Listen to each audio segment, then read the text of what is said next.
And what falls out of the bell as I turn it upside down is the...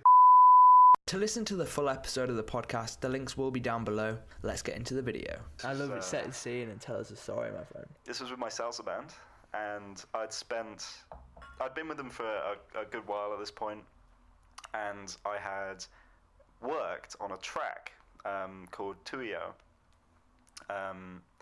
which is Spanish. If there is any Spanish viewers out there, they can tell me what that means, because I'm terrible at Spanish. You and I. Oh, there you go. Yeah. Perfect. I think Spanish people are like, no, it's not. No, that's wrong. Mierda. They're like, shut Yeah. And it's quite a hard track for the horns. And so I'm doing the saxophone part, and it's a lot of very rapid, syncopated runs, very quick. And I've been working on them all week. I had been like taking the track, the recorded track, slowing it down so I can go through note by note, transcribe it out, so you've written it out, and then perform it back, slowly speed it up and get it up to proficiency. And I'd gotten to rehearsal at this point, and I'm at rehearsal, I'm like, I'm so confident, this is going to go brilliantly. And then like I take my saxophone out of the case, and I'm playing, and it seems fine, but then I get to like the low register, which is where you're placing the way the saxophone works is the higher in the register you are, the higher on the Is that higher tube. The register? Is that the instrument itself? So no, the register is like notes you're playing. If you're playing high notes, the notes are coming out of the higher holes. It's like it's just a tube with holes in it. Yeah. So the lower notes, you close all of the pads, and it closes all of the holes and makes it just a long tube. And when I got to those low notes, it just didn't work. Oh. And I was blowing, and it was just like not really, like the note wouldn't form, and it's sort of, or if it did form, it was really uncontrolled, and it didn't feel right, and and I was like, God, what was wrong? So I spent like 20 minutes of this rehearsal just like fiddling with my pads, like making Meanwhile, sure they're like playing? Yeah, fiddling with my pads, like making sure that they're like sealed correctly. I'm doing all of this stuff. Like you take Rizzlers and you like run them, so you close the pad on the Rizzler and pull the Rizzler out, and it like resets the pad in that spot. So if you have an air leak, you can fit. So I did that with every pad on the bottom end of the tenor. Because you wasn't sure which one it was. No. And I was like, well, you know what? It's just the bottom end. That's fine. It doesn't typically go that low very often. I can just make do. I can just not play those passages. So I joined in, and Tuyo was called. Like, fuck yeah, let's do it. And so I'm playing, and it's like, oh God, I'd be able to play this way better if I didn't have this really annoying issue. And so midway through, there's a 40-bar rest, so a long rest.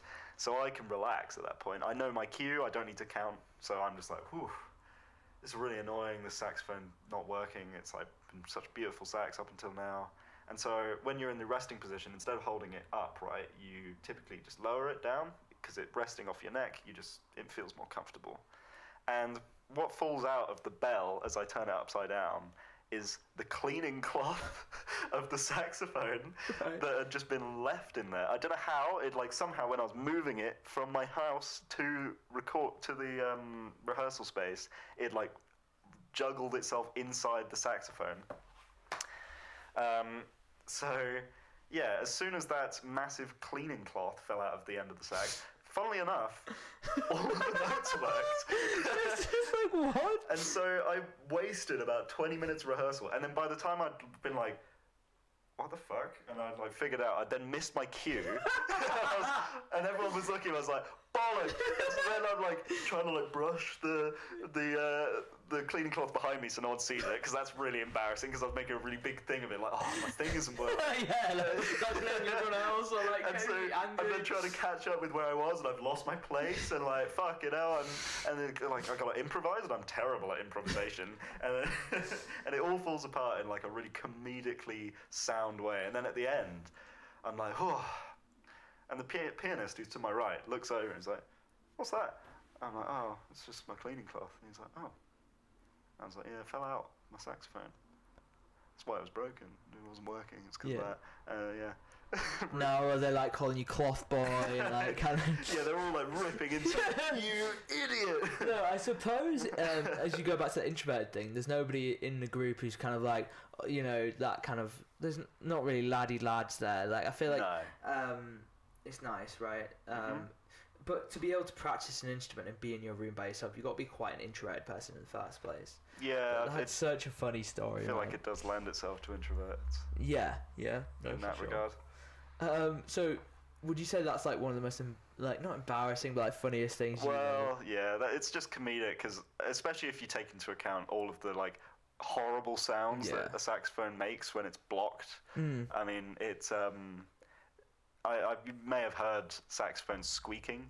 Like a squeak, it's a woodwind instrument, so it has a reed, and it means that if you need to be in control of this reed with what's called your embouchure, which is like your mouth and lip position and tongue position over the mouthpiece, and if you get it wrong, or if the reed's like maybe going a bit, or if it's too thin, you can get squeaks and harmonics, which sound terrible, like a goose. But super high pitched. Okay, so you messed up basically. Yeah, and so there was quite a lot of that when I was playing, and so it's like, yeah, it's a bit embarrassing. But it's in a rehearsal, no one cares. True. And yeah. I suppose it's just that thing of like when there's a group of people, you don't want to let other people down, you're all rehearsing, but yeah, that's... have you ever tried to play music like drunk before? Yeah. How does that go down?